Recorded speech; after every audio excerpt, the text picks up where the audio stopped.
everyone. Welcome to Module 7.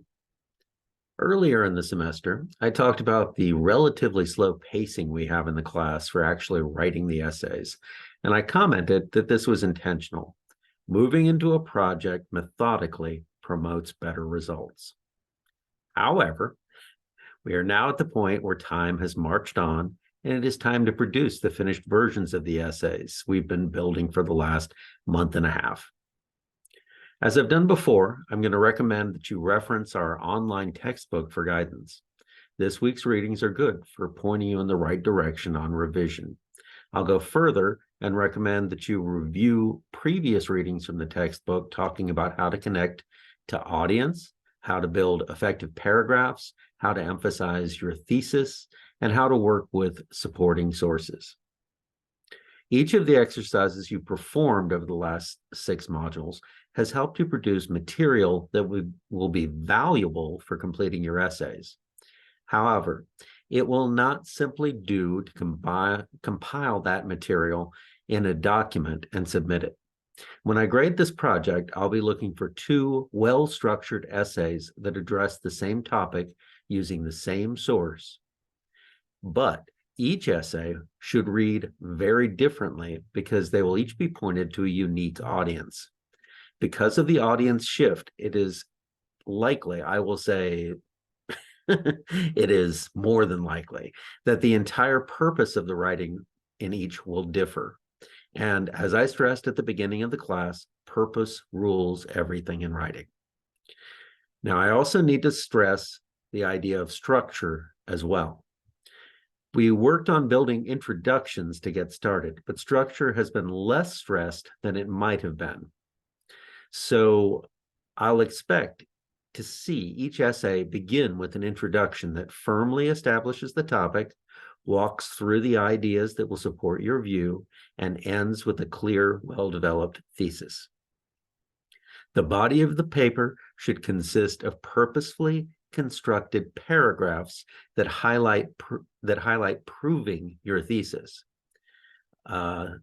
The thesis should be a thread that runs from the beginning of the paper all the way to the end of the paper. All right. So it's what holds everything together. So you can't just state your thesis and then forget about it. If you forget about it, then your reader is going to forget about it. So it's up to you to keep it before your reader's eyes.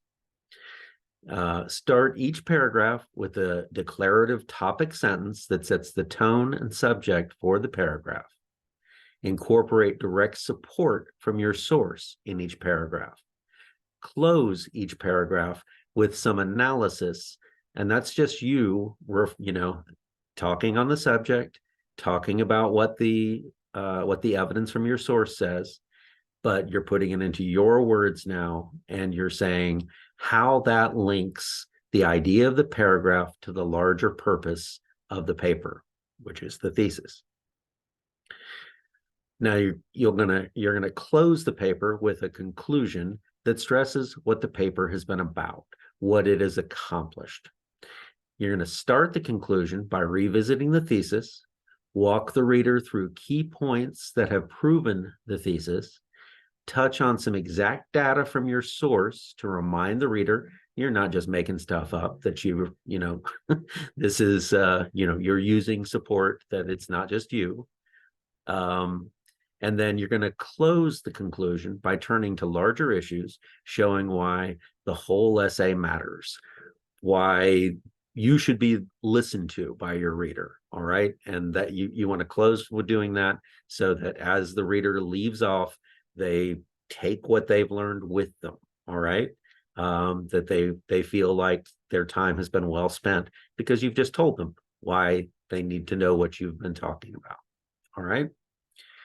It's also important that you don't forget the appropriate style formatting for the paper and the citations. Remember, you may work in MLA or APA, but you cannot mix and match the general formatting and the citations. If you cite in APA, the paper should look like it is built like an APA paper. If you cite in MLA, the paper should be built to resemble an MLA paper. Just follow the templates provided for each of those, all right? and you can't go too far wrong. So as usual, if you need me, if you have questions, if you need to check in with me about anything, you know how to do it. Please do so. Like last week, I'm available. Like every week, I'm available. But last week I said, make sure to do so. If you need anything, let me know. All right. Until next time, adios.